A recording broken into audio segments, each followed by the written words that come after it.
Hello, everyone. We are here for week 2 of OverDrive League. My name is Sinus Canadian.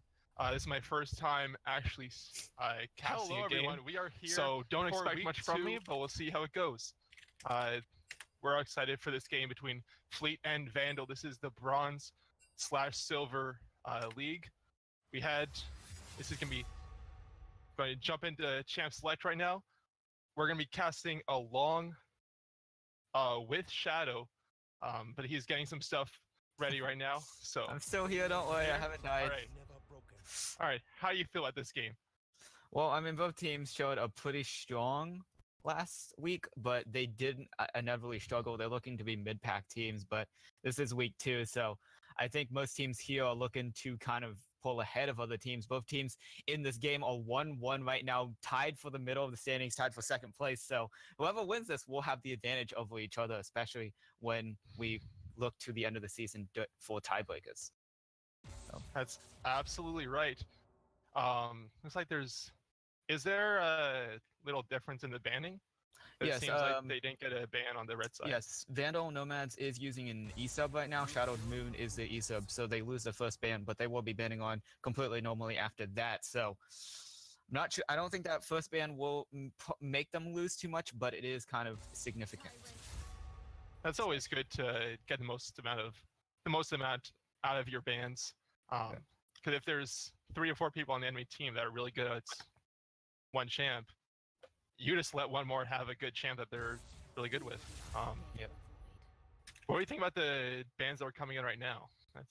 Well, I mean, Irelia is a typical ban. She's basically probably one of the most versatile champions in the game, so that's nothing too surprising. Kai'Sa is a very strong AD carry, though probably just more of a ban towards Link.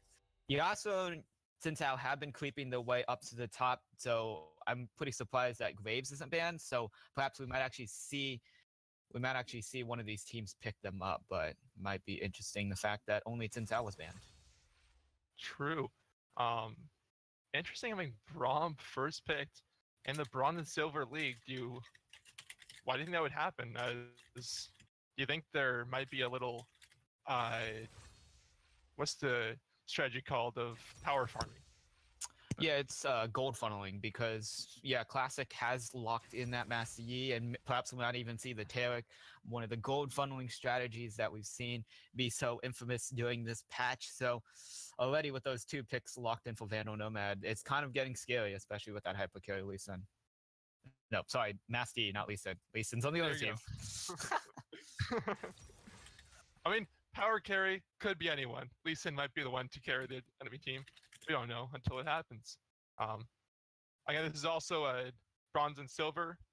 I know I'm asking a lot of Shadow right now because I kind of prepared to be part of the gold stream. Yeah.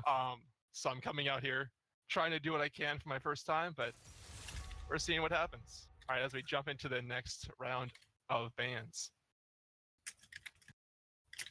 Yeah, I mean, we're probably going to see more bans thrown towards that 80 carry role as both teams hasn't picked up the 80 carries. They actually mirrored the picks if that Swin is going mid lane, of course.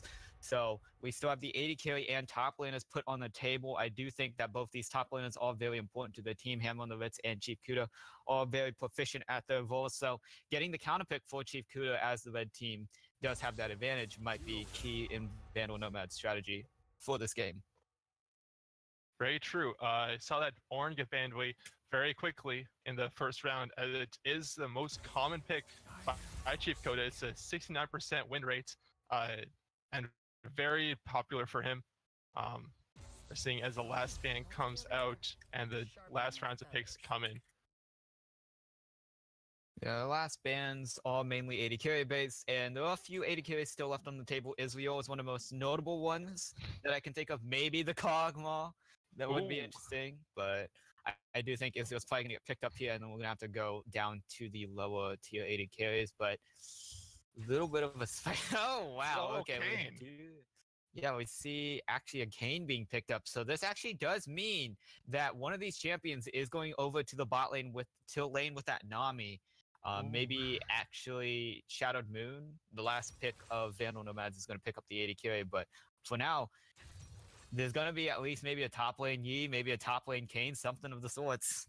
I'm excited for that. As a first time casting, let's see it happen. Uh, this does seem like a very, very harsh towards the ADCs. So I'm glad that they were able to find a new way to have the bot lane be so popular on the side of the red team, as they never actually picked a marksman, as there's currently 1, 2, 3, 4, 5, 6 banned out or picked. Yeah, and this draft is going to be rounded out with Vandal not even picking up an 80 carry, and we're going to have to see where they're going to be switching with these 40 seconds that they have to choose their loadout, as the title has implied.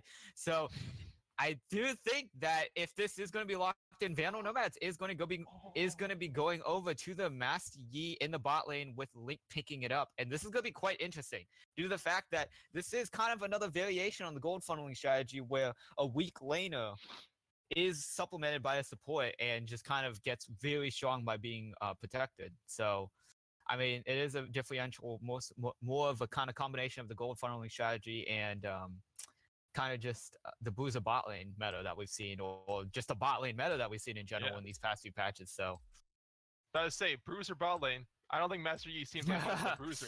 No, you go Bork and then you just go full tank. Have you never seen that? He goes Blood Razor into like Bork and Gunsus, and Are then you you just go serious? like Frozen Mallet, and then Dead Maybe Man's. I like don't a know. Thornmail. Okay. I mean Booza in kind of the sense that they build a little bit of damage and then just go tank. Yeah, Kind of like Aurelia and stuff, but of course.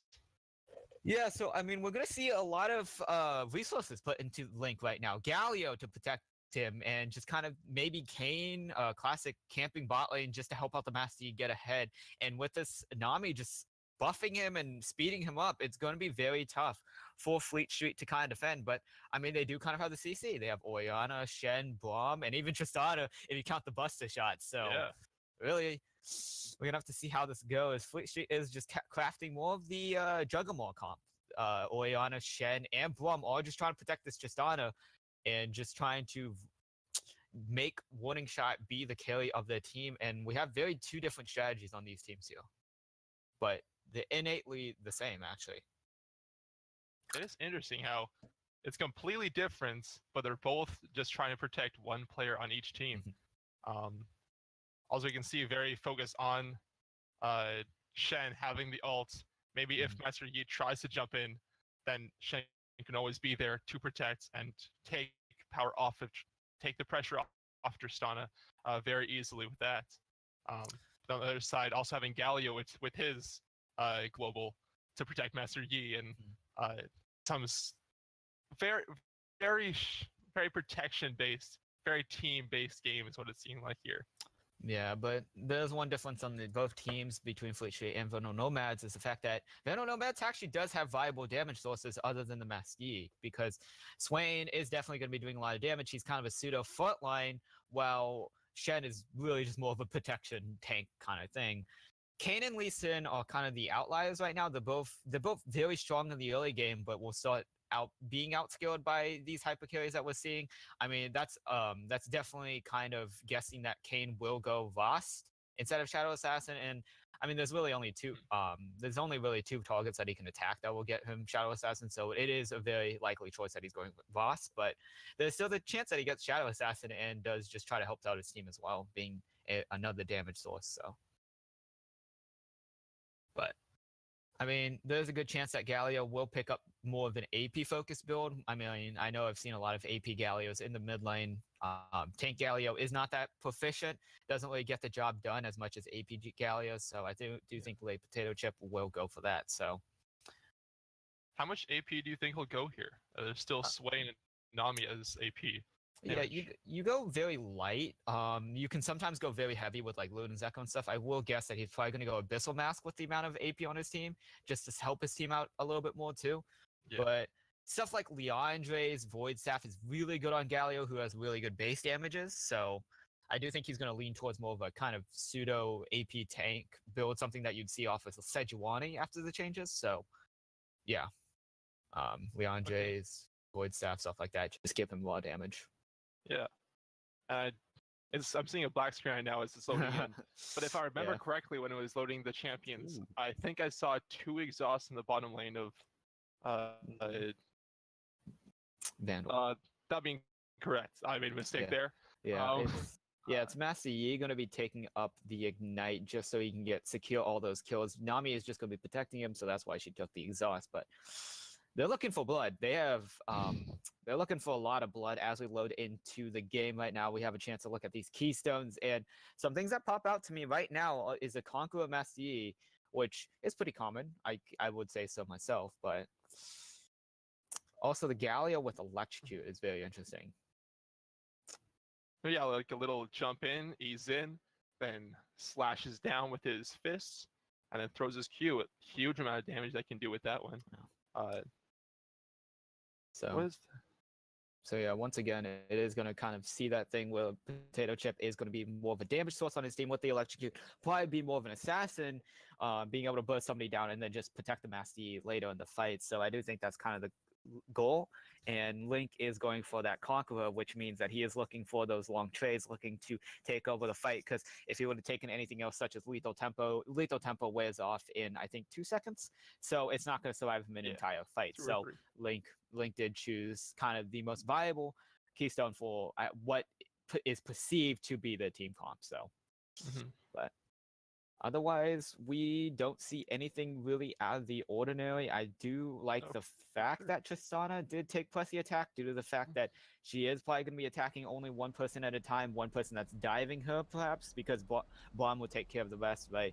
So she's going to DPS one target at a time and you really use that plus the attacks, but I think it's a very strong tower dive. Yeah. You have Master Yi Q's in, and Shadow Moon can just have some waves splashing between the enemies and the friendly champions.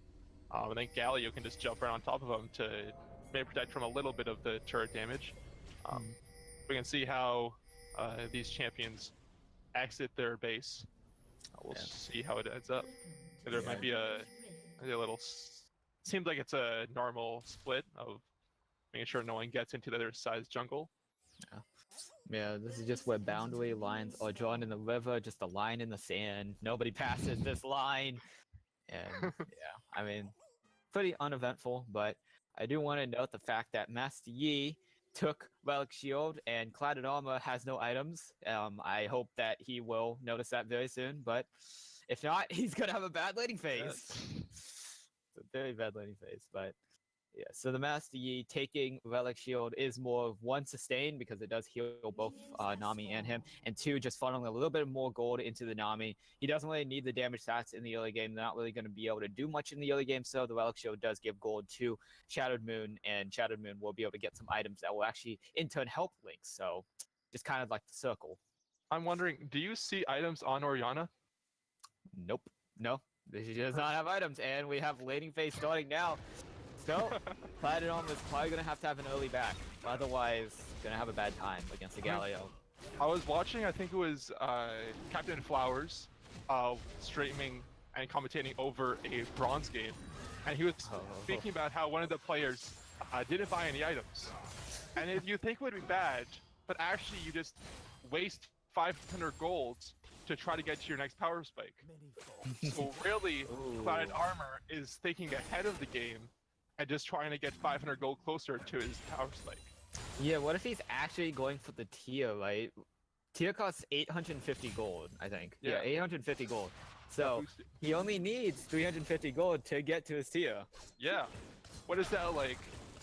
How many minis would that be? Like maybe 3 waves. I think 3 waves. I'm about to say like maybe 20. Thinking ahead of the game. Yeah, he's really looking ahead right now. Doesn't even need the items. You say this is a bronze game, but this is like next level. It's like challenger game. Yeah, he's really thinking ahead right now, and I don't think Potato Chip will see this one coming. And I mean, I don't. He actually does see it coming because he sees no items. But the only really threat going for Clouded Armor right now is the fact that he doesn't get the mana regen and he doesn't get the HP from Dawn's Wings. So that's really the only thing that he's really going. And as long as he doesn't get ganked and Potato Chips just keeps pushing him in, he's actually in a pretty good position. This no starting item start doesn't really hurt him until he starts fighting like Potato Chip, and then the stats start to show. Yeah. But otherwise, it never gets to there. I mean, again, Orianna's already at around 1,000 gold. So Made it. Oh, Swain getting a little hook in, but not going to come under tower as I think he would have loved to have happen. But there's also the fact that Clouded Armor does not have as much pressure in lane because Potato Chip won't be poked out without the AP given from Dawn's Wing. So we actually see a CS differential in the mid lane where Clouded Armor is behind because he's on the back foot because of a certain starting that he had. Starting choice. Yeah. It's a flavor of the month. We'll probably see it for only this week. Now everyone will see this VOD and be like, we can't do this again. It's a terrible idea. But I mean, the pathing of the junglers, both of them are in the bot lane now, and both of them haven't really done anything yet, which is quite interesting due to the fact that both of them are very early game jungles. But I mean, they really don't have a reason to. I really don't. McCain just got vision of the jungle, of the river, so that's gonna be really helpful for the next minute or so. Make sure no one can cross by unknowingly. He's also gonna be spotted by that Spryer's Bloom. Yeah. As we look in the mid lane for a little peek, we do see kind of the unfortunate part of not having a starting item. Clouded Armor being already a quarter of his mana, nothing really to help him get any more mana back. And mana regen at the very beginning of the game is very minimal, so not gonna have a great time in this mid lane. And yeah, is actually forced to back, gets the lost chapter, is gonna lose, I think, 2 minion waves. No, only 1 in the mid lane. And it was always sad because he's already down by 15 CS. Yeah. So any more that he loses is not gonna be fun. Yeah, it's not looking good, but we do see Potato Chip being able to back himself, and it's going to pick up the Hextech with Volva, which I feel like the only thing that he would build that into is Photo Belt. I don't think there's anything else. Gunblade is there, GLP. Were you planning on that kind of damage? I mean, how you get the frozen, the GLP, yeah. I mean, it helps him block the electrocute. It does count as a spellcast. Yeah. So it's all planned, you know? Planned, yep. As planned as the lost chapter start. Oh man. But do want to note the fact that it is Cloud Drake coming up first. No team really wants to take that. It is helpful in rotations, but there's no incentive to give your life for that Cloud Drake, so we'll probably see that after a really big conflict. So I don't think both teams are going to be like playing too much around this Drake, but it is going to be still there. Yeah. Again, you said very helpful in rotation. 6 minutes in, not usually many rotations happening. We'll see it around when it seems to be more dire situations to get to places faster. Well, once again, these junglers are kind of being a little bit uneventful. I do think that at least Mythic is probably just going to hit level 6. He's already level 5, very close to level 6, probably maybe 2 or 3 camps, while Classic, I really do think Classic should be ganking a lot due to the Kayn needing his transformation to become very strong. But in a recent patch, not too recent, but a few patches ago, Kayn did get the change where before 10 minutes he does get, I think, a significant increase in the number of orbs that he gets for his transformation. So really awkward the fact that Classic has not really ganked. Yeah. And again, the faster he does that, the faster he gets stronger, the faster his team can get ahead. If he doesn't do that, there's nowhere to start. Yeah.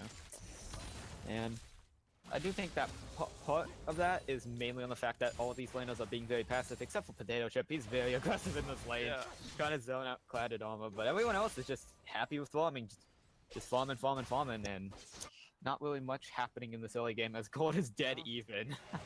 McCain is heading up top lane, going to be spotted out by the Vision Ward. But Shen going to try to taunt up this way, not going to get anything happening there. Going to hit his E, going to flash over the wall by Shen. He might get away from there. Nice flash over the wall to make space between him and Kayn. They might be following down to Kayn though, but he's going to let him run free in the blue, for the blue-sided blue buff. Yeah. Flashless burn full ham on the whips, and we do see Mythic down here in this bot lane trying to do something on the other side of the map, though. I don't really think Master Yi and Nami are going to be pushing up, especially now that they're hitting level 6, but we do see that Potato Chip has hit level 6, and this means a good roam down maybe in the top lane or bot lane, so probably see some action now that it's hitting very close to ulti time. Yeah. And yeah, I'm wondering if do you think that everyone in this game has hit level 6? So gonna see some conflicts happening, at least hopefully. yeah. I expect so. That'd be nice to have a little bit of action. Or it could just be a 0-kill game and one of the teams just macros it out. That'd be pretty impressive. Coming from these teams, they didn't show that impressive of a showing last week. Though I do think that a few of these teams they did win, but they did seem a little bit sloppy in their push. So it is kind of refreshing to see that they're taking it very slow, taking a very steady pace, trying to pace themselves and not overextending themselves too much. Do you remember anything at all from their previous games? I do think they picked up a win last week.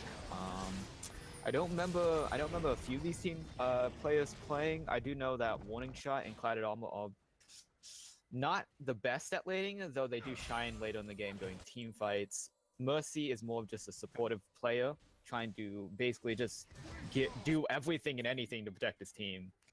And All right, a true support. yeah, pretty interesting, especially in the meta that we're in. But Yeah. so, oh, sorry, you go. yeah. So now that we see the backs coming in from the bot lane, we do see Bork being the preferred choice for Link to picking up, which is kind of self-explanatory due to the fact that he can't pick up a Blood Razor in the bot lane. But... Oh, Like Lee second. might want to have got a gank there, but he's gonna spot it out. He's gonna be pinged by the red team. Is gonna walk away now. That was close. Yeah, He might be coming out to the mid lane. No. All right. Like a second failed gank in the bot lane by Mythic, not looking too great for the Lee Sin, who's already hit level 6. Needs to look for something, needs to look for a play, and I really do think Classic should be looking for his transformation, but is pretty comfortable just farming up. Do you know how much experience he has on this Kayn? I don't think he played it last week, but it is kind of a little bit weird due to the fact he feels like he's playing like Shade Bottom or something, a little bit weird for his playstyle. Looks like Wayne might be finding Lee Sin in his jungle. Like Shen might be driving on top of him. Galio and Kayn also gonna be coming to help him out. We have 2-on-3. Shen realizing this, gonna back off. Lee Sin as well. And yeah, not much. Oh, Lee Sin gonna get dragged in. Lee Sin walking over the wall. They're gonna be barded by 3 different players, and Kayn finally getting a kill, helping out his passive, but not gonna get anything else from it, as Wayne also been not gonna do much damage to Orianna. And she's gonna survive in the lane. I'm gonna go back to normally farming, like nothing ever happened. Yeah, that was an extremely good collapse from Vandal Nomad to the fact that they were just able to invade without anything. Because Ham on the Ritz is Shen doesn't able to have wave clear, and Clouded Almost has been having problems in this lane ever since minute 1 where he didn't buy items. So not looking the best. And with those 2 pushing lanes, Classic and everybody else following suit, were able to just invade on Mythic, grab the kill, and it is actually going over to Classic, who is probably just going to snowball this. Does not have his transformation yet. Ooh! Oh my goodness! Sorry, I did not see that happening. Orianna trying to get as close as possible to get an auto, but Galio's just a little bit too quick. A little bit too much distance to hit that auto and gonna make it out safely. Yeah, Clouded Armor tried to bait that.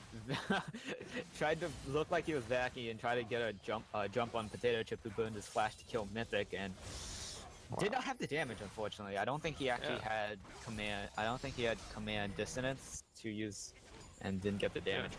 Ganking the top again, lane. trying to gank up to Shen. Shen gonna be hit with the smite. Gonna hit me with the Q.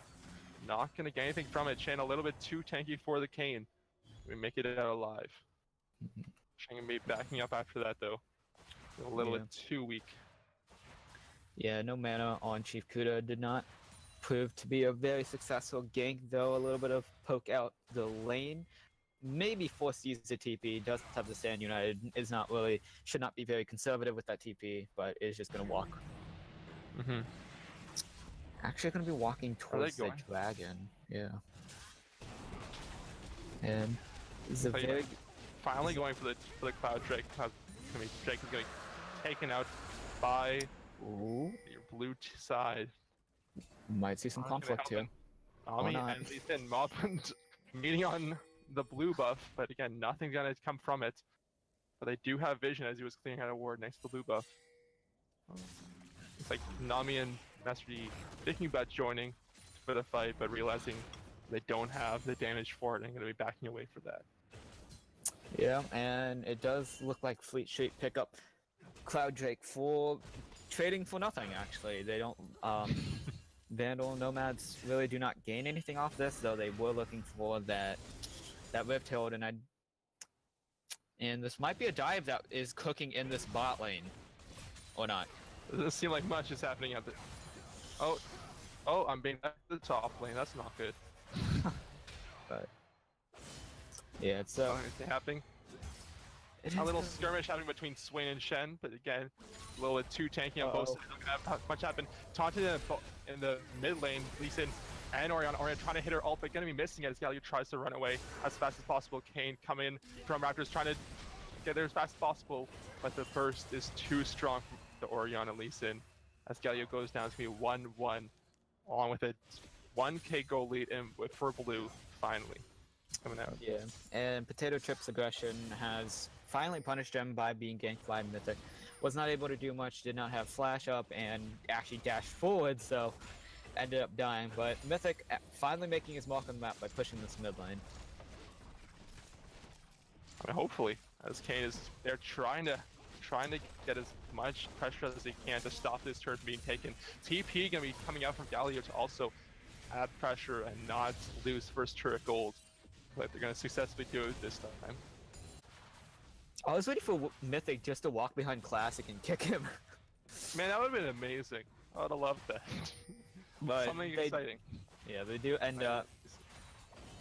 They do end up just kind of hitting the turret, getting a little bit of damage. That turret probably is going to be down very soon. Mythic, I feel like you should probably go back for a return gank in this mid lane due to the fact that Potato Chip still not respecting anything. If you look at right now, he's really just not caring anything about anything. Also, he doesn't have flash for another few seconds, but at least it won't be getting there in enough time. Again, a little reset coming out. Hi, what are the team names again? Fleet Street Vandal Nomad. Again, first time. It's all right. So it's Fleet Street on blue side and Nomad. Vandal Nomad, yep. All right. So it's Nomad, Vandal. That went for the reset on the red side. Yeah, so we are gonna see kind of just first items being built by all the champions all around, though we do see a... Oh, he take a lot of damage with just one bomb on top of his head, and Master Yi having to use his flash to get away. From the opposite side, Shen still trying to run away from the Kane Swain. It looks like these can also be joining in. Mason hitting his resonating strike. Gonna try to jump in onto him, but not gonna have enough time. Shen ulting onto Lee Sin to get a little bit more damage. Kane gonna be hopping. Not sure why it happened, but Swain trying to survive as long as possible in his 2v1. Looks like he's gonna get away with his life. Can you explain what happened? Do you see what happened with that Kane? That was really interesting. That Kane, they tried to go for a gank on him on the Ritz, but Chief Kuda did miss his Never move. Was not able to get the pullback, but we actually might be seeing some more conflict over this Rift Hilt as they are preparing for it. And true, we have Shen and Oriana hitting her ult onto Swain. Swain may drop very quickly to hammer on the Ritz. And also try to run after the Galio, but Galio gonna burn his flash to escape from that 3-person jump onto his face. It seems like he's all alone over here versus the 3. So he's not gonna try to do much as we have blue side taking out the Rift Herald and finally getting a few more objectives in this game. And we finally see our first lead of this game. Well, kind of question. A little sizable lead. Oh, Kane gonna try to steal it. I don't know who actually got that. No. Lee Sin does have the Rift Hilt, which is quite interesting if he ever wants to try to ward hop. I can imagine that happening. But, but yeah, we do see kind of our first fiscal lead in this game. Rift Hilt being taken 2k gold ahead for Fleet Street, and they're looking pretty fine with 2 kills being picked up in that top lane. Next dragon is going to be spawning in 55 seconds. It is going to be a Mountain Drake. Very good for Tristana, definitely, who is good for sieging down those turrets. And for those people, especially for the Rift Hill that's going to be summoned very soon, helps them push down turrets a little bit faster. So, Fleet Street looking very comfortable with all these spawns, and even more with... At least in word... At least in Sword Hop? Oh, that was a word already there. Okay. He is very determined to summon this Rift Hill in the top lane. Oh, he's doing it. Wait. He's doing it. Oh, not gonna land him as a taunt comes out onto Swain. He's gonna turret dive. That was a huge amount of damage. Gonna be deleted instantly by the Lee Sin. It's like they're gonna take down this top turret. First turret finally gonna be taken out as the red tier 1 turrets on mid and bot also are looking very low. Like that's the movie boots Cloud Drake Lee Sin talking runs all the way to the top lane, doesn't give a damn, walks off the past Chief Kuda, goes into the bush where Chief Kuda can see him summoning the Whip Toad and still summons it. What a chat. He doesn't care. He doesn't. Honey Badger don't care. Mythic don't care. Alright? There we go. And then he walks all the way to the mid lane and takes down that turret. What a Chad. Oh man. And then we're having the Mountain Drake. It's interesting. Cloud Drake went down in such a long time. As soon as Mountain Drake spawns, instantly taken out. And Infernal's also being the next one. I expect that to not live for very long either. Dude, what a Chad. Oh my god. He's playing Farming Tycoon. Walks top lane, gets the turret, walks mid lane, gets the turret, walks down the dragon, gets the dragon, walks down bot, and gets the turret. There's a 1, 2, 3 pop. Oh. Lee Sin hits his Q and takes it as well. Lee Sin hits his turret and takes it as well. So I take all tier 1s to get the most map pressure possible at once. And I mean, now Fleet Street a 5k gold ahead, and Mythic really showing why Moby boots are probably one of the best boots for the jungle. Like, especially if you're able to use them correctly, you're able to rotate around that map very fast. They were able to take down those 3 turrets in the matter of around, I think, 3 minutes. So that was very strong coming out, and I love the adaptation in boots from Mythic. But I mean, we were speaking in the beginning of the game before it started, and a little happening with Orianna and Kayn. Lee Sin gonna be coming in, and Kayn is gonna run away as soon as he sees Lee Sin jump on Orianna's face. So try to hit the ult by Orianna, but you're just gonna make it out of there. But also Master Yi gonna have question marks coming out from the blue side.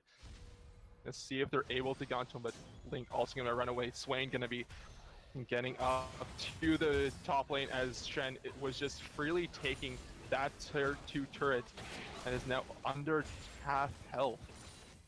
And I extremely like this from Fleet Street. They have a Lee Sin. They have a Lee Sin who gets weaker later in the game, but they have a very strong lead right now, and they're gonna be pushing it, especially without Mountain Drake and Tristana, and with no wave clear, especially with the Galio only having the Proto Belt. They're gonna be pushing down this turret and being able to do at least half of its HP. So really like this from Fleet Street. Oh man, there's even a larger bot lane push, actually. Oh, never mind. Oh my. But looks like we have Kayn just run on, Kayn and Yi run on down, take that out, and let nothing come from it. But I do like at the beginning of the game, before it all started, we were talking about who's going to be carrying, and we joked about how Lee Sin will actually be the carry. And what I'm seeing now, it seems to be happening. Yeah, I mean, he's playing very well. Rotating on the map and really just kind of understanding where he needs to be. Really respect that. I mean, we're going to see kind of a calm down with both teams. They're looking to reset, look to cash in that gold that Fleet Street just got. So now, Baron's on the table, though I don't think either team is probably looking to get Baron right now. But probably another thing that happened in that mid lane, which made that inner turret take almost half its HP, will probably happen again. They're going to be probably looking to play more ARAM, pushing down this mid lane, looking to get that turret with that Tristana. I mean, again, we have Master Yi that seems to be taking out people very quickly. Like, what do you think that the red team needs to do to actually counter what Lee Sin is doing to control the entire map.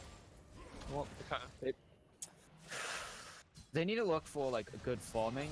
Massey still has yet to scale, and Swain and Potato Chip have to really kind of get some items to be doing damage and being a viable threat. So also Classic has to stop being really aggressive. We saw that he was trying to attack the Oriana that was 2 levels above him, and not looking too great. So right now, that's for starters. Right now they've stopped the bleeding. They aren't losing anything too much right now, looking just to farm, and that's really good for them. But Fleet Street will be back to push. and we'll be ready for it. I'm excited to see Fleet Street and what they can do in the next push. But the Tristana slowly push back and control the waves. As we're seeing Swain do on the opposite side, Chief Kuda do on the opposite side for the red team. Yeah.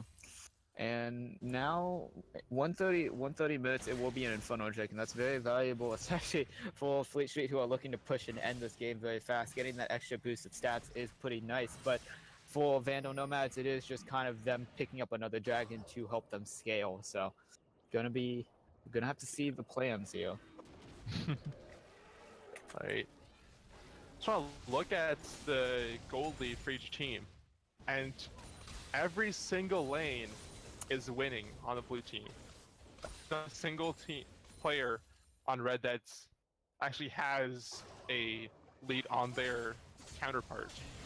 It's very sad to see when you are trying to find a way back in, and not a single one of your players are having a lead over their counterpart, which is something you really want to search for when trying to find a way to get back to a game. I mean, for Vandal Nomads, it is Link, who is only 500 gold away from his counterpart, and with the items that he's buying, they are kind of cheaper than the 80 carry items, so not looking too bad for him. Link is probably going to be one of the things that will win them this game due to the fact that he can reset, can shred through these players of Fleet Street, but he's going to have to do that without getting CC'd, without getting hit by the shockwave, without getting hit by every single part of Bomb's kit. So, and even then, it is still the Shed, Ham on the Wits, having that Spirit's Refuge, being able to basically negate all of Link's damage. So, Link is going to have to play this very, very smart in these team fights, and it's going to be very, it's going to be all eyes on a TP coming in from Swain. 3-man ult from Oriana, flashing from Galio, trying to taunt as many people as possible, but not going to do anything. As Lee Sin jumps to the back of the line of red, going to take out one for Galio from Tristana. Looks like Shen gonna also be trying to take out Nami. Mastery on the red side, nods, just removed from the fight the entire time, only able to take out Oriana. That's what's gonna happen for that fight, but it looks like Swain also gonna be taken out by Shen for 4-man, and Kane also gonna fall to Tristana's mega firing weapon of Dragon Fire. Well, I know Cladodama's ultis this game haven't been the best, but that was a pretty good ulti. Being able to hit 3 people, being able to burst them down. And that was just a really good fight for Fleet Street. What they need to crack open this base with all the members of Vandal Nomads just respawning, but they're actually going to opt not to, which is quite interesting. But really, Vandal Nomads looking to fight where they shouldn't have fought, funneling into one space and not even looking to over contest with that dragon, because they were debating between looking to contest and not contesting at all, and ended up just kind of killing them in the end, you know. So, ooh, not looking good. And we saw a very large emphasis that you put onto the Master Yi being the one to power spike and try to win the game for their team. But the fact that he was only able to kill Oriana, and then he found himself on the opposite side of the Dragon Pit as Swain and Kane both fell by the other side of the river, is not where you want to see your carry be. It's always disappointing to see that.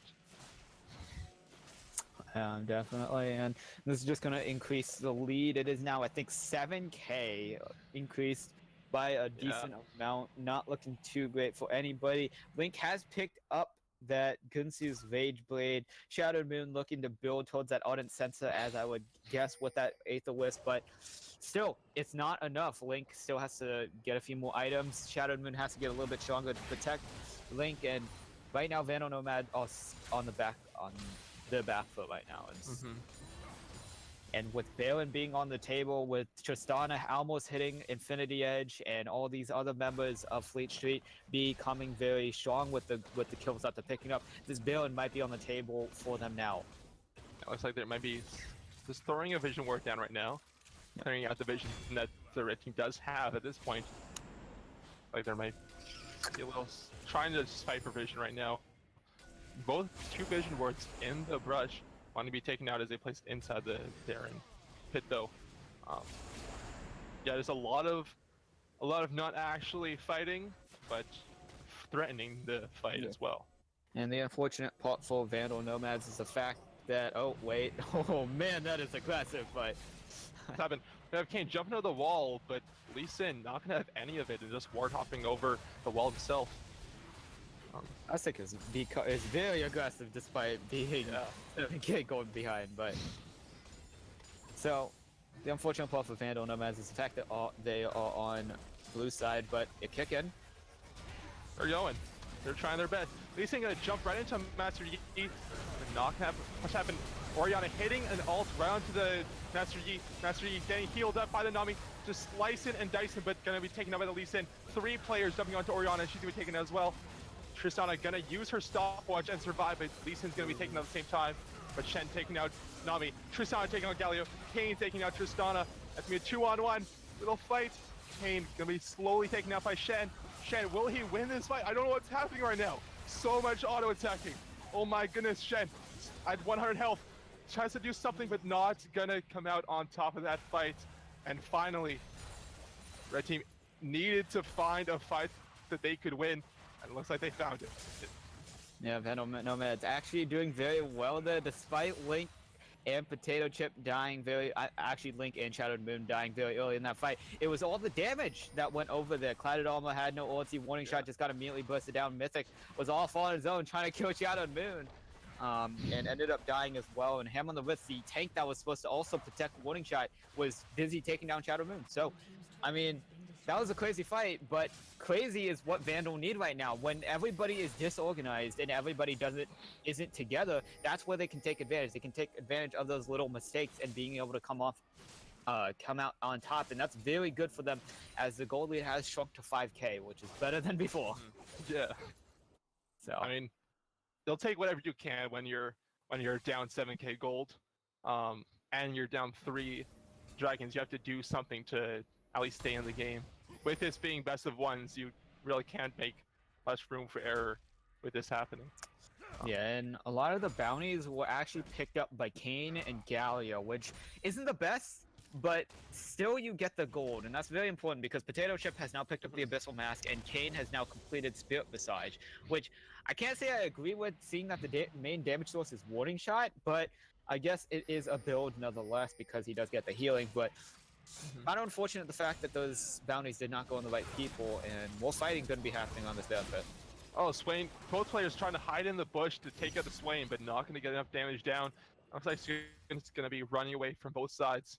But Swain going to be taken down to less than half health. This is not what you like to see when you're trying to do the most damage you can. Yeah, and with that chunk, Clouddrake is going to be on live, and Swain will not be viable for this match. He does have TP, he can back in TP, but I actually don't think Vandal Nomads are going to be contesting this, so... Yeah, it seems like nonsense is going to happen. It's being so quick to take out. And Elder Drake looks like it's going to be the next dragon coming up.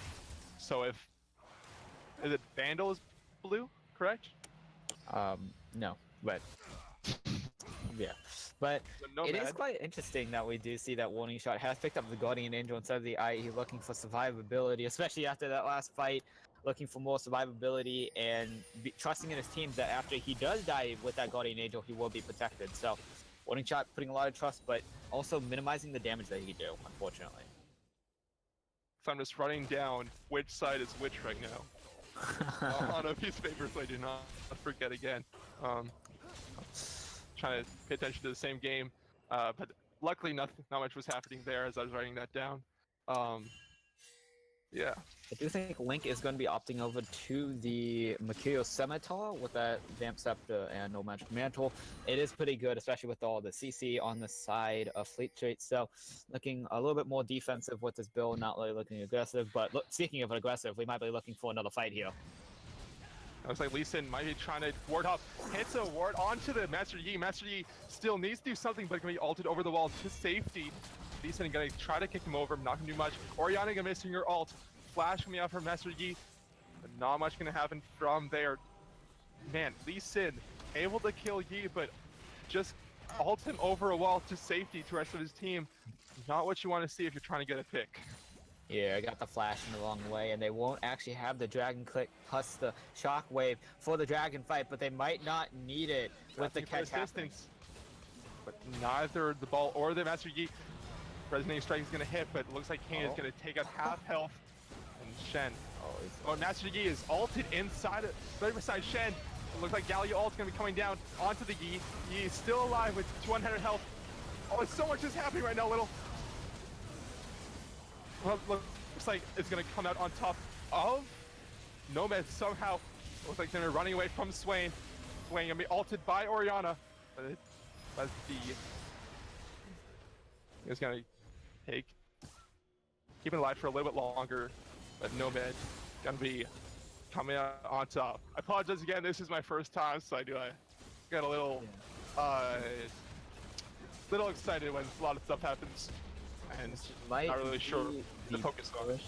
Yeah, this is going to be the push that breaks open the base, one inhib down. Fleet Street looking very comfortable, going to be rotating back down to Baron.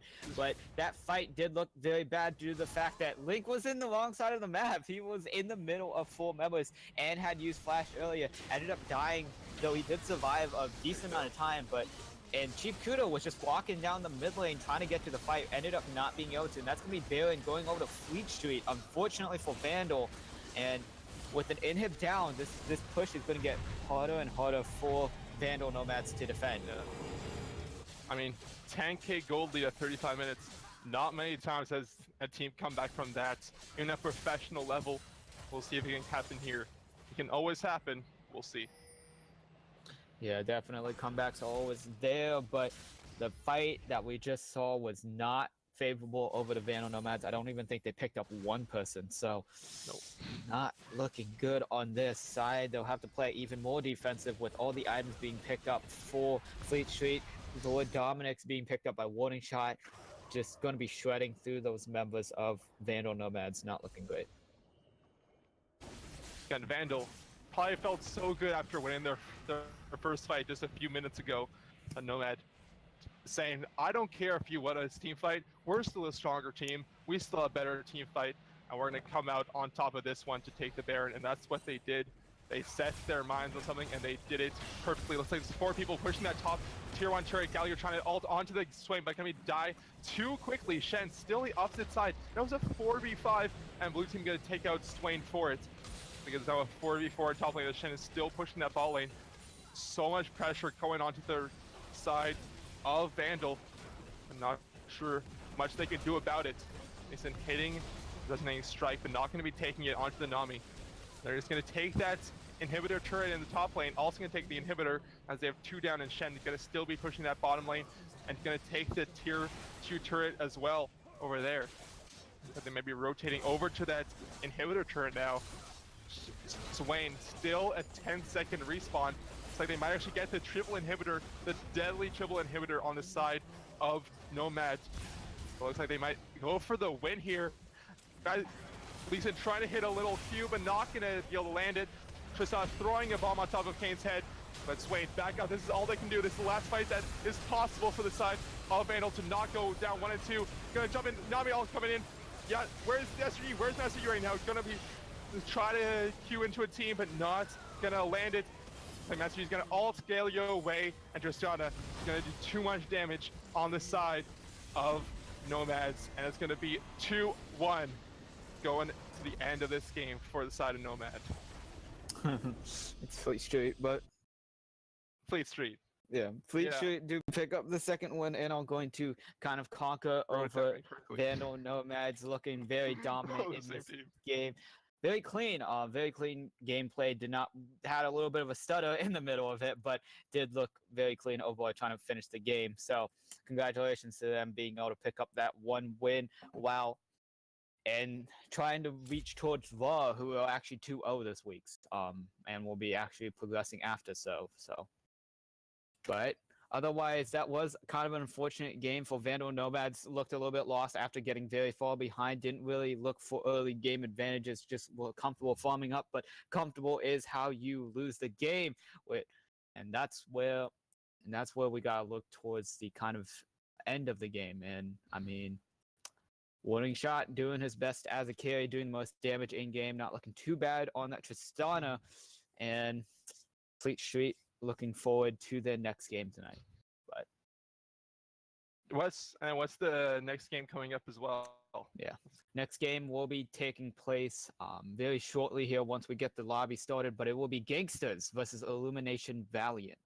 So stay tuned for that as we take a short break to set up that game, and we'll be Can't right wait back. to have some real gangsters in the lobby right now. Right? And we'll be right back after this break. Thank you.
All right, welcome back. We are here with Gangsters versus. We are here back with Gangsters versus Elimination Valent for our second game of tonight. Will be our second game of the Bronze Silver League.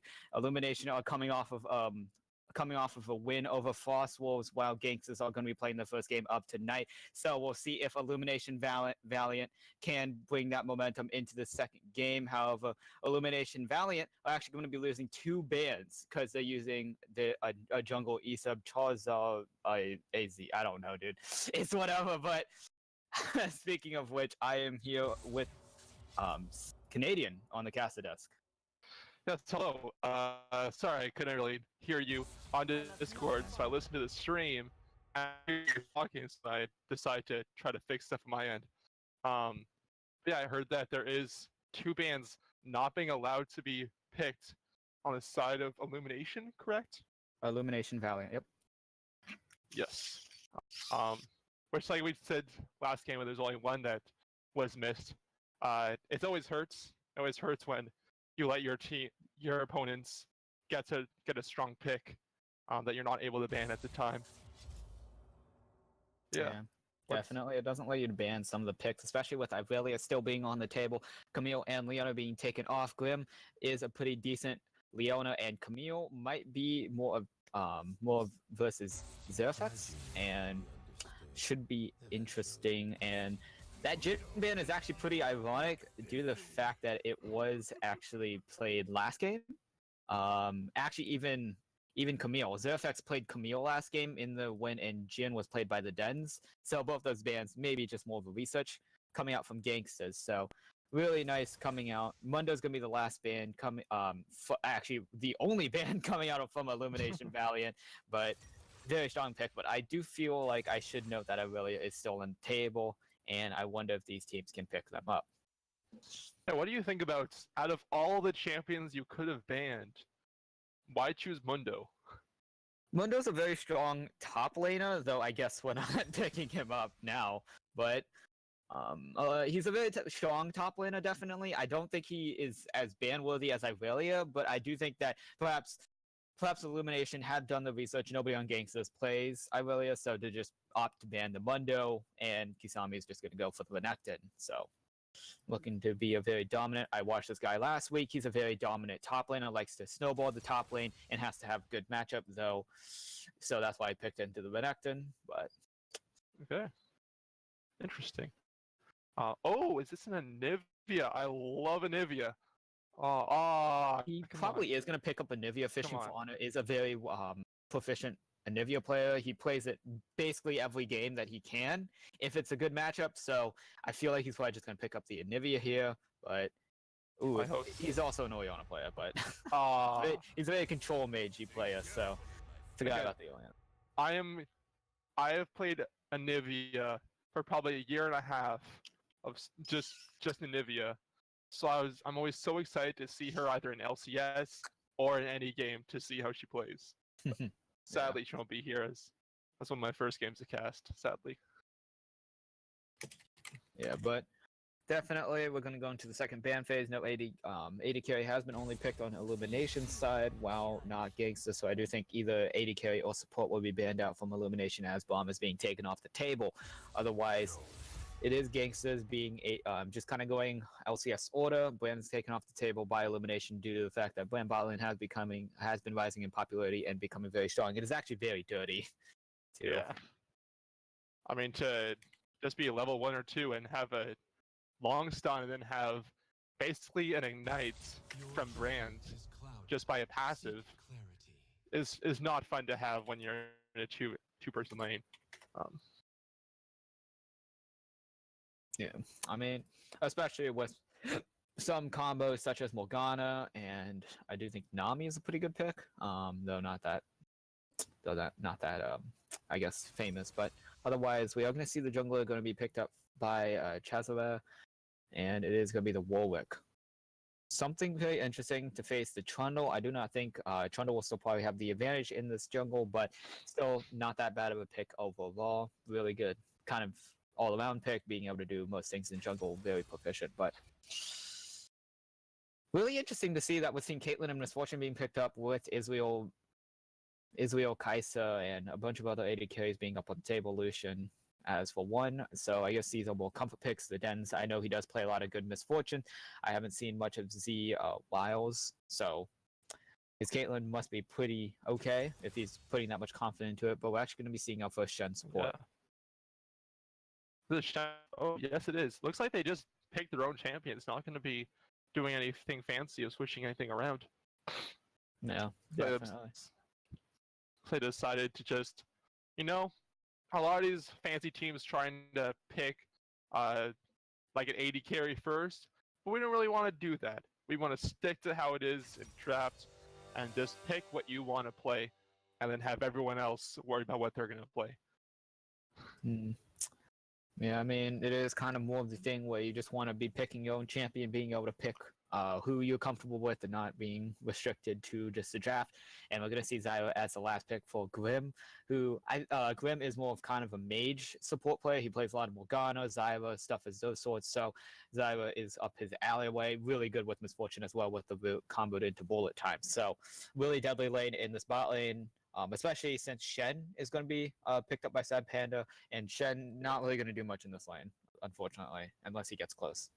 Yeah, especially with the root that Zyra has and the slows that Misfortune and Zyra both have. Or Zyra doesn't have slows, but the slows that Misfortune has, not going to be really fun with the obvious two range versus ranged and melee bot lanes. Cannot see it going very well at least in the early levels. Should be pushed in by a lot. Illumination should be pushing in a lot in the bottom lane as long as no junglers interfere with that plan.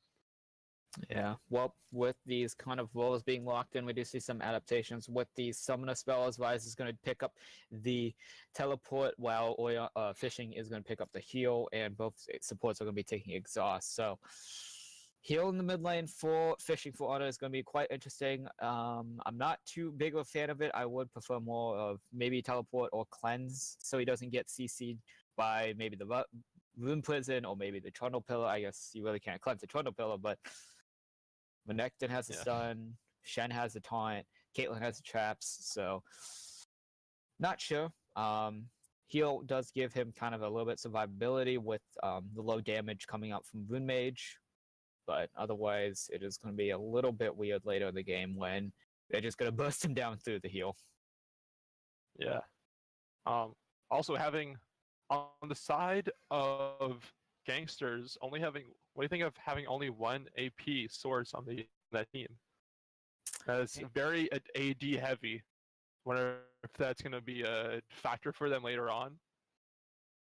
Yeah, I mean, they're very AD heavy, of course, but I mean, Rise does do a decent amount of AP damage, especially if Rune Mage is able to play him right, but that also does allow Illumination Valiant, especially with two tanks, one tank and a bruiser, to mainly focus on armor instead of everything else. Rise, if they do take out Rise in the either put him behind in the early game or just take him out very early in these fights. So perhaps Illumination Valiant are okay with this draft. Otherwise, they do have a solid team comp put through. They have a lot of good AoE spells, the Ornhorn, the Shockwave, and basically Zyra's kit, plus the bullet time. Really good for AoE, good for team fighting. So otherwise, Gangsters all more kind of split push heavy, kind of siege heavy, with Rise being wave clear with the Realm Warp, Caitlyn having the traps, and Renekton just being a good split push overall, Trundle being in there as well, if you want to say that. So very different team comps from what we've seen last game. Yeah. So again, I mean, last game it was very protect one player and try to do the most damage through them. And this we see two different strategies.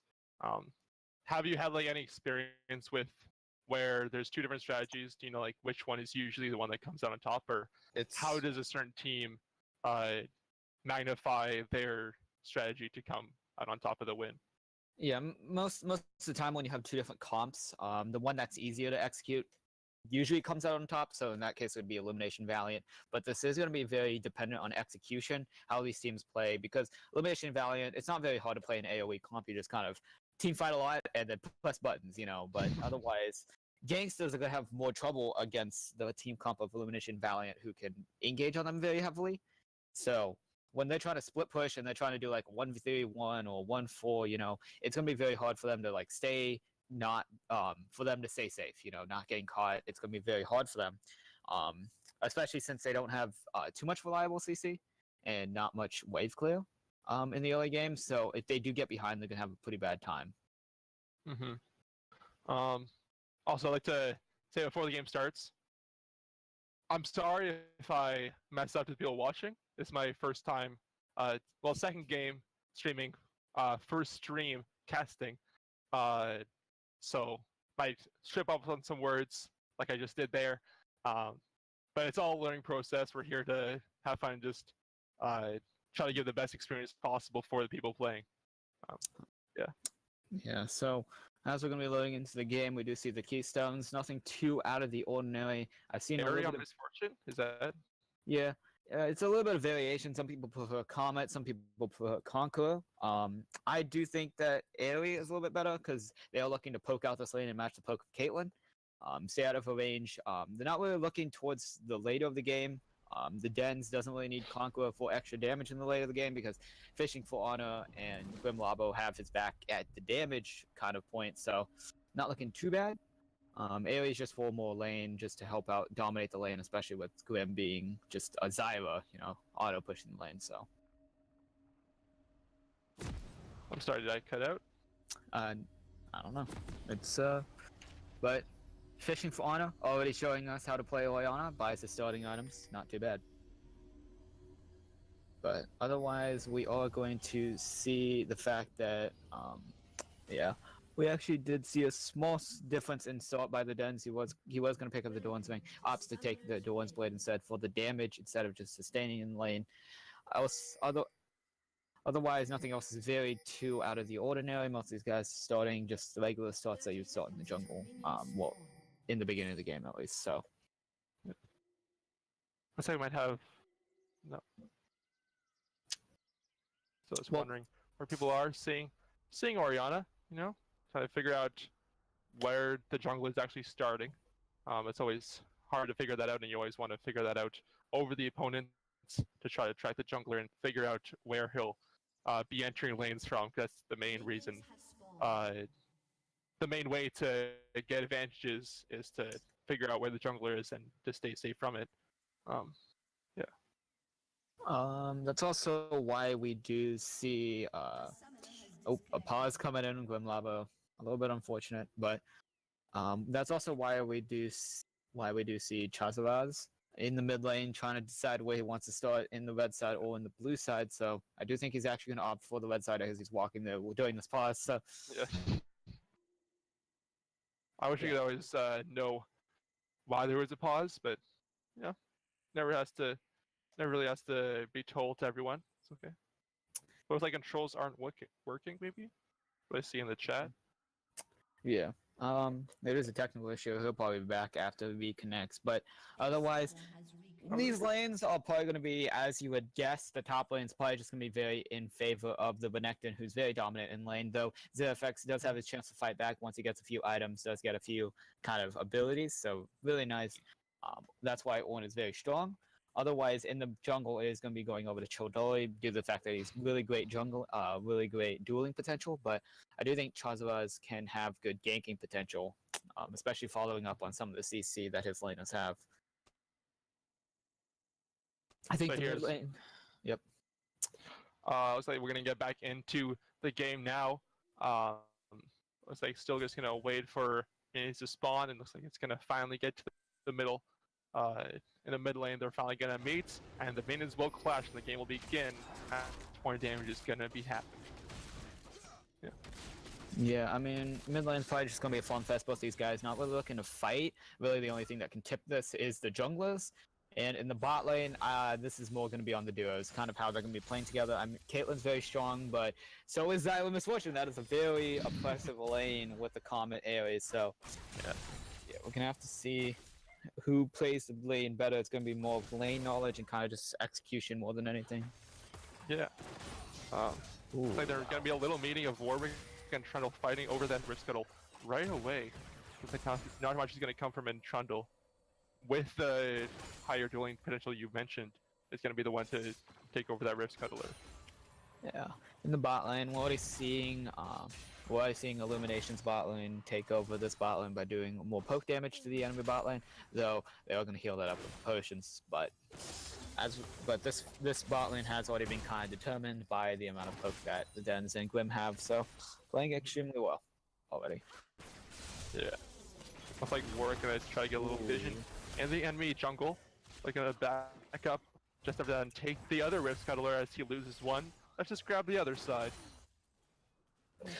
Yeah, so the first dragon of this game will be Mountain Drake, which is very good, especially for the side of gangsters, due to the fact that they have the Caitlyn, have the Rise who want to be sieging down and taking objectives using their abilities. So that Mountain Drake might be on the eyes of Childoi, who has shown that he has an advantage in this early game.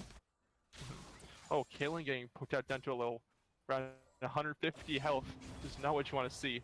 At least early in the game, but going to be healing a little bit back up from the rune from that speed footwork.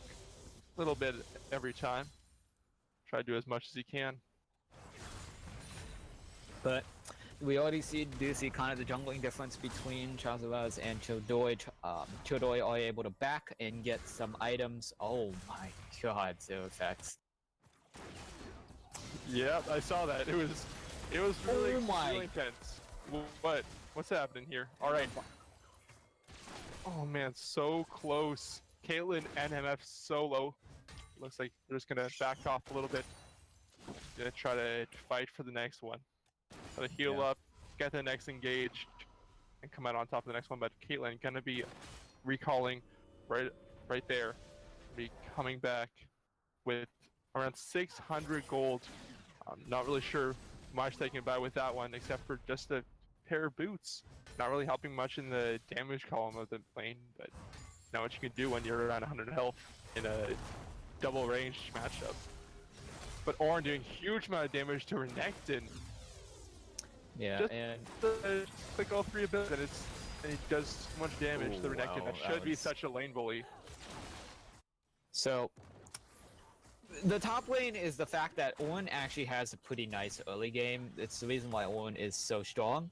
And a very strong pick is because he has insane base damages and he can actually match this. I've seen this matchup a few times, and though Renekton is perceived to do more damage and have the dominant lane focus, Zerfax does have kind of the farming. When he gets a few gold, he can always buy a few items, and every time Kisame tries to go in, he's able to just get a shield, block half the damage that Kisame does, and just turn back with all of his damage. But and that's just it. He also can just buy items in lane if he runs out of mana. Just no problem. This is also gonna be really annoying with Renekton, having to recall, having to TP back as Ornn is just continuously adding pressure to his lane. But we also see this dominant bot lane coming out from Dens and Gwym Labo. They've already pushed Z Wiles out of lane already, and they've actually also pushed out Childoi out of their lane, half HPing him. Sad Panda already in a dangerous spot. If honestly, this is where I would wish Gwym Labo had Ignite, but they're just gonna keep poking them down, and there's not much that Z Wiles and Sad Panda can do as they're already 10 CS down. Yeah. Again, Shen trying to do something, trying to EN, get the taunt off, but instantly he missed it, and he's gonna get paid for it.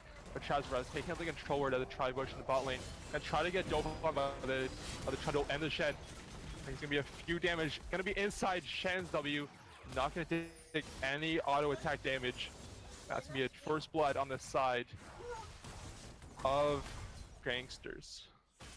Yeah, I mean, it was Chazavaz looking a little bit confident, seeing that his bot lane was pushed up, and then just trying to push too far, was separated from his bot lane by that giant wall, and ended up just dying for it, looking a little bit too confident. Actually, finally caught up to Childoi, and now he's going to be fall behind again now that he's died, and ooh, bot lane. Right, getting a little flash come out from NF.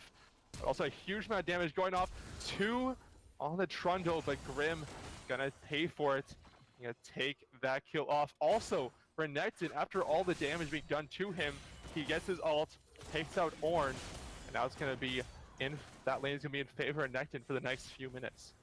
And What happened bot lane was the fact that when you try to gank a Zyra's entire kit is based around you trying to chase her down and then her kiting you, and that's just what happened. Chodoi tried to get on Zyra, who unfortunately did burn flash, but well, actually it was the Dens, and then they just DPS him down and luckily was able to. And Fishing for Honor doing his best impression of last game's Orianna. Chazraz trying to run after the Rise, but Rise is going to be using his ult to get out of the river and survive that gank. Trying his best. Well, Fishing for Honor is doing his best impression of last game's Orianna. Not doing too great on those ultis, but otherwise Zerafex did get killed in the top lane due to the fact that he actually didn't back. And you can only buy so many items to help you in the lane, and he should have backed to use the TP. And once again, we're going to see him have a dominant top lane, but it was just a mistake coming out from Zerafex. Which is such a shame too. But also you mentioned Orianna from last game. I think the main difference was probably that he bought items at the beginning. Yeah, that was a pretty big jump. Yeah, he did buy the Doran's ring, so he did lose 450 gold at the beginning. He was able to stay in lane as long as possible. Is this pause and I frozen right now? No. But otherwise, we do see a 12 CS in advantage in the bot lane for the Dens, while it's 10 CS in the top lane, though that might change with the gank on the top lane. Right. Chodoi looking to get some damage, but is only level 5, not able to kill Zerafex yet, and does get some good damage off, relieve some pressures from Kisame. Landing a taunt, Zyra, it's MF ult been coming out, trying to kill the Caitlyn, and Caitlyn can be taken out as Shen was the one to engage and is paying for it. Warwick also coming down the river, unstoppable, gonna be all the way down to 0 health. That's gonna be 2 kills in the bot lane. That's gonna take the lead and get a little bit of damage on the tower as well. But I would think that you would want to go for the Mount Drake here though. Yeah, I mean, they probably could, but otherwise they're probably just going to look for the pushing advantage on this turret, look for a little bit of damage, but they're actually going to go for the dragon as you have stated, but that gank did happen due to the fact that the Dens and Glim Lava are once again still an oppressive pair, still very strong with each other, and just were able to take down 2v2 their laners, and Chazala is just coming in for that kill as well, just getting some help on that, but ooh. Oh, Rise flashing over a wall, getting a stun, but Orianna gonna get her ult, also flashing away, gonna stop Rise on his run, but Shen ulting it onto Rise, Rise taking out the Orianna. It's gonna be 1 kill in the favor of Gangsters, but the Dragon also be taking out with the Gangsters, and MF gonna be taken out by Shen, and Shen gonna try to run after the Warwick and Zyra, but they're gonna escape with their lives with such low health. That was all just because Illumination Valiant did not make the right decision in time. They had a limited amount of time to get that dragon after they double killed bot lane, and then they just took too long. And then when they tried to do something about it, they ended up just getting caught in the top lane. We're gonna see some fighting. They're gonna call in his ult, but not gonna have much happen as Renekton also uses ult. But he's gonna escape with his life. He's gonna finally back off and get a full back, but no he's not. He's gonna get those last minions, hope the Renekton doesn't kill him. Gonna try to get out now as he's right back. He's gonna finally recall after getting those minions. The last little bit of gold that he could.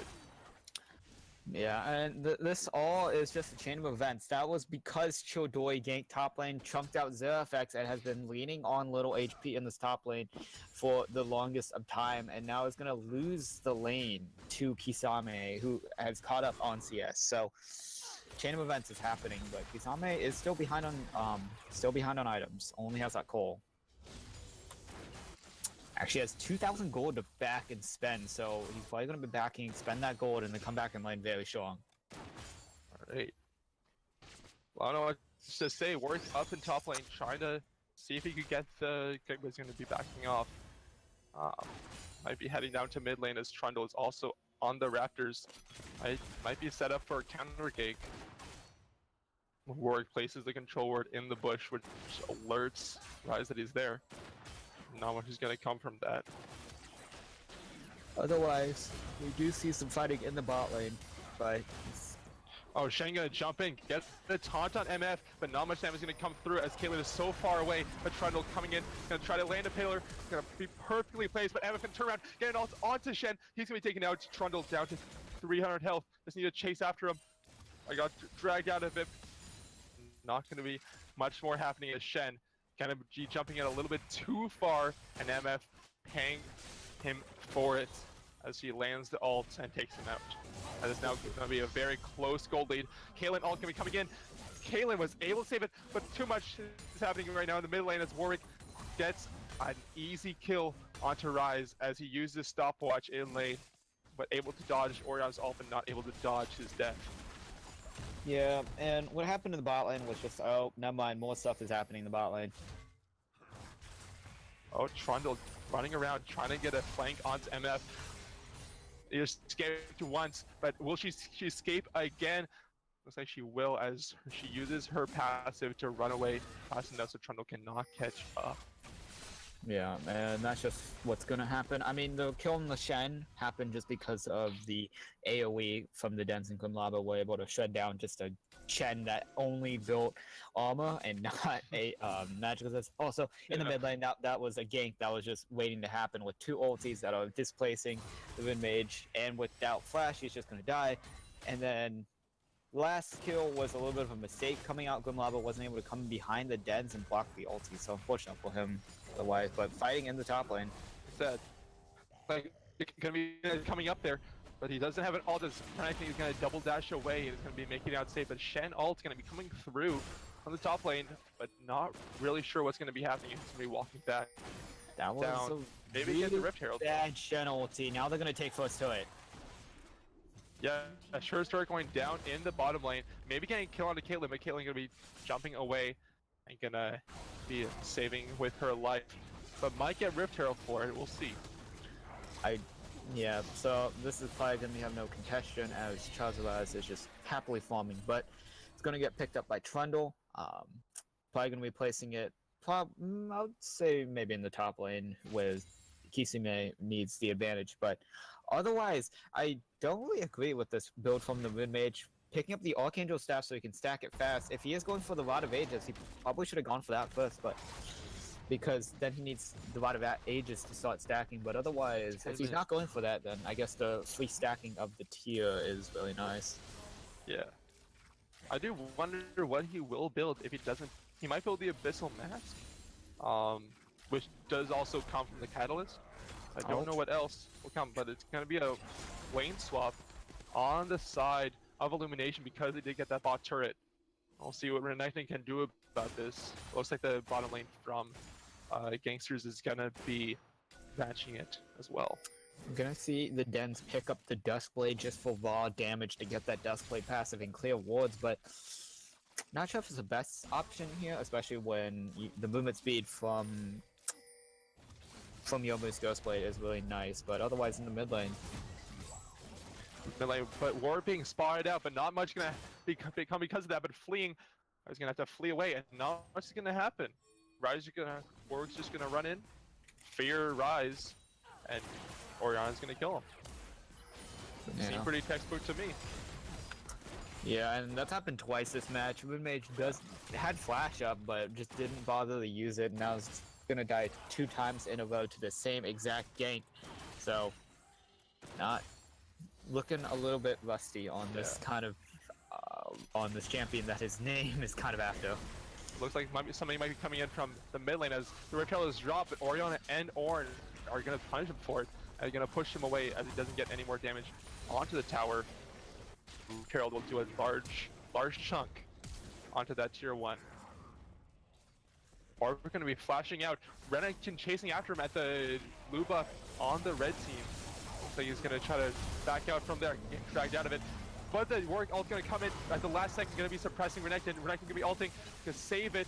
Warwick ult coming in, gonna take out Renekton, and it's gonna be only Trundle against the world, and the world will overcome him. And the Wolf gonna be the one to get a double kill and hopefully get the Mountain Drake for it, as there's no one else that seems to be around to contest it. But on the other side, thankfully, something was able to happen, and Rise is going to be able to come up to the top lane and get a double kill on the Caitlyn Zyra bottom lane. So that entire fight happened bot lane due to the fact that the Moon Mage was both farming in the mid lane and trying to go top lane for a gank on the aggressive Dens. and Grimlaba. They're gonna get a turret for their troubles, but gonna lose, I think, 3 members of the team just for it. No, 2 members, sorry. So it's a 2-for-2 trade, and a Mountain Drake and a tower being traded, but they're gonna give the 2 kills to Moon Mage, which is much needed, especially on a champion who's trying to scale, picks up the Catalyst with that gold, but does not even have boots yet. So the amount of roaming slash movement speed that he'll have is very minimal. Same goes for Kisame, which is why Kisame couldn't escape that last fight. So the skipping the boots to go for more damage, but might be the downfall. Moon Mage is actually gonna, yeah, Moon Mage's build is actually going to reflect the fact that he's going Rod of Ages, so it's going to be a very late Rod of Ages that he's going to be start stacking, and I'm not sure if that's the thing that you want to be doing in a game like this. So you usually want to start with your tier, and then go into Rod of Ages, then continue your tier build, just so that you maximize the amount of time you're stacking your tier and stacking your Rod of Ages. But hey, that's not what happened in this game, so you gotta figure out what to do with it. Yep. Otherwise, we're just gonna see a reset in this game. Not much is gonna happen. With Baron is spawning in 130, but I don't think either team wants to go for it. Not that far ahead, and too risky. Gold is almost dead even, so these fights are probably gonna be changing this game and be the kind of the swing in one team's favor. I was gonna say where, we're on alt. Heading onto 2 people along with the MF ult, but gonna escape from that. Gonna be suppressed underneath the tower by Warwick. Warwick gonna be getting some turret shots, but finally gonna escape. But Shen, but it's not gonna be for free as Shen gonna be taking it out. Also coming up from the bottom lane, Renekton gonna be dove onto by 4 players, and Zyra gonna be the one to take the kill on Renekton.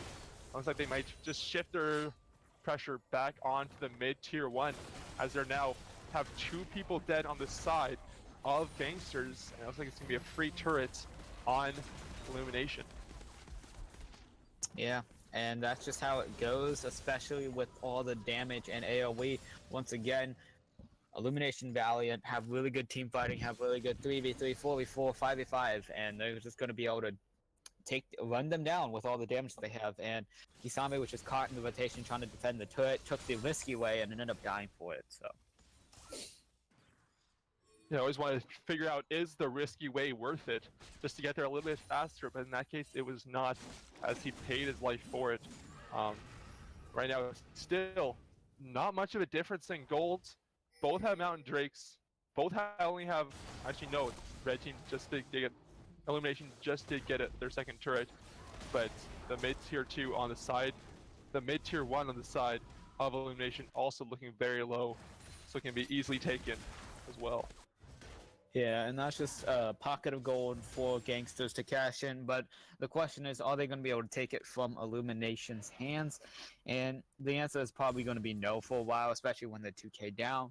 Probably not going to be looking for anything big, but Illumination Valiant looking to close this game as fast as they can. Well, let's see, finally, Rod's going to be getting that Rod of Ages, and hopefully that'll stack quick. If the game does go until 30 minutes, then he'll have it. He'll get the full value out of it, but we'll wait until we wait to see if it does last that long. But again, not much happening in this game. I mean, there is happening. There's been 17 kills in 20 minutes, but not much coming from the kills at this point. But finally, there is going to be the tier 1 turret on the side of Elimination going to be falling as well. Oh my goodness, the bottom lane, the MF ulting in onto Shen and Renekton, but not going to be able to do anything for it. Shen ulting it onto the Trundle, and Zyra can be taken out.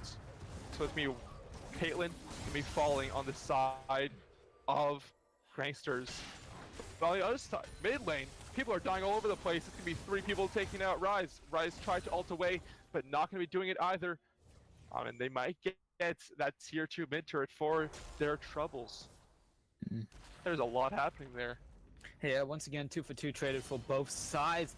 Denza and Grimlaba being very less than bot lane get punished for it, but rather the same thing happens to the Lin Mage and Z Wiles, and They might pay the mid lane turret for it, but I don't think they're gonna get it. So ZY was trying to get the mid lane outer turret, was able to successfully get that, even up the gold a little bit, still 1k gold down, but otherwise, now the gold is even with that bot lane outer turret being taken. But Yeah. so I do think Gangsters did get the better trade out of that fight, but pressure is still on them. Yeah, and it seems like you said before, Renekton is the one they want to get their gold onto. Now it's like he has over 1,000 gold lead over the Ornn, and really over everyone else in the game. He has 800 gold lead over the next person, which is MF. And it looks like he's might be showing it here in a 2v1. I guess the MF just gonna be auto attacking over and over again onto MF.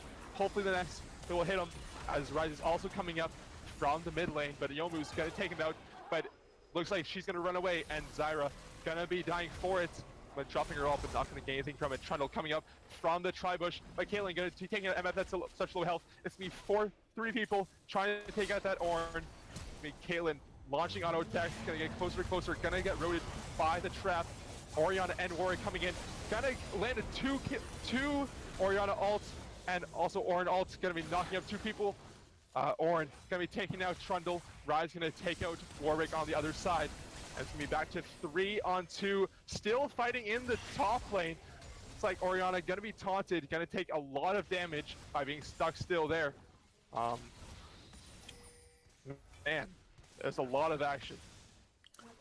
That originally started with the Dens and Glim Labo getting caught out once again. They were trying to push this top lane turret with no turret to fall back to, and ended up getting caught for it, and started that chain of events. That's a 1-for-2 trade, I think 1-for-3 trade actually, in favor of Gangsters, and they're looking poised to take back this. And now they have a small lead, but it's a lead nonetheless. Yeah, and they're also just paying down to head down to Mountain Drake, try to take their lead somewhere to get objectives. It's like they've set their sights on one of them. Yeah. This Drake is now going to be spawning probably the next point of action. It is going to be a Mountain Drake, very important, but it is going to get started by Gangsters, and this is probably going to be a fight that we're going to be looking for. Yeah, Warwick trying to see how he can get in there and get that smite off. Going to be down 1,000 health, but not going to be taken as MF being rooted. Quadruple ult by Orianna with the MF ult also coming in. Just going to be cleanup by Warwick. That was an amazing ult by Orianna, followed with the cleanup by MF. Wow, that was amazing. Blue team got the Mount Drake, but red team says, you know what? You guys got a Drake, but we got some kills, and they get 4 of them. Yeah, and after this, they might be looking for this mid inner turret. That was the team comp of Illumination Valiant showing very well, and the AoE and the CC damage coming out from the comp is just too great, and they're just gonna get the late ace for the team. It's actually a clean ace for the team, and they might be looking to take this inhib turret. Seems Might like not it. have the damage. Yeah, will have the damage to do it, and they might rotate back the Baron. That's all. The people that they originally took out are back alive, and looks like Ornn is going to be taking out, do a little damage to that tier 2, but it seems like Illumination is setting their sights on at least Vision of Baron, maybe actually taking it themselves. But now Gangsters has seen the power of Illumination, and that just might make them ready for it, the next team fight, and actually watch out for that Orianna ball. Yeah, they just have to keep doing the exact same thing that was getting them back in this game. They're now 5k gold behind, and that large differential was just off of that one fight that they misplayed, and they were only 2k gold behind a few minutes ago, and then they went, and then it went to 0, and then they had the lead because they kept catching out the Dens and Glim Labo, punishing them for pushing ahead. They have combined almost half the deaths on the team, so you can kind of see what's going to happen. I mean, especially with Glim Labo being really aggressive like this.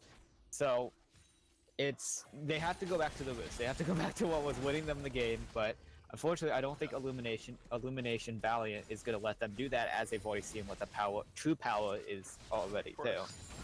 I mean, Ornn and Zyra didn't have their ults in that fight. There's more AoE that could have been brought in for damage. But no, they weren't even needed. Almost like MF also coming in, but Renekton gonna be jumping onto the face of Orianna. Orianna only getting 2 for all that time, but she's gonna do the most with it as Warwick comes in, cleans up Caitlyn, along with Orianna taking a Trundle. And it looks like Shen tried to jump into the enemy team to do something, but nothing gonna come from it, and Rai is gonna be ulting away from that fight as the lone survivor on Gangsters. The Gangsters being ganked themselves, and not how would you like to see if you're a fan of them. Well, the Gangsters tried to do something. They tried to catch out the Dens and Grim Labo, who were just sitting in the mid lane, but this time they weren't catching them out. They were catching themselves out, as they didn't see all the members of Illumination Valiant on the sidelines waiting for that to happen. So Illumination Valiant able to take down and hit maybe even a bottom in a turret, so not looking good for Gangsters, but otherwise Illumination Valiant getting what they exactly what they wanted. Exactly, and what they wanted is 100% map pressure, which is what they're achieving with that inhib. But Renekton knows they have to do something, tries to jump in with a double swipe, but not gonna accomplish much. And we have 4 people on the bottom lane to clear a little wave. Not exactly the map pressure that you like to see if you want Gangsters to win. Both teams are 1-1, so this will really affect which side really comes in on top.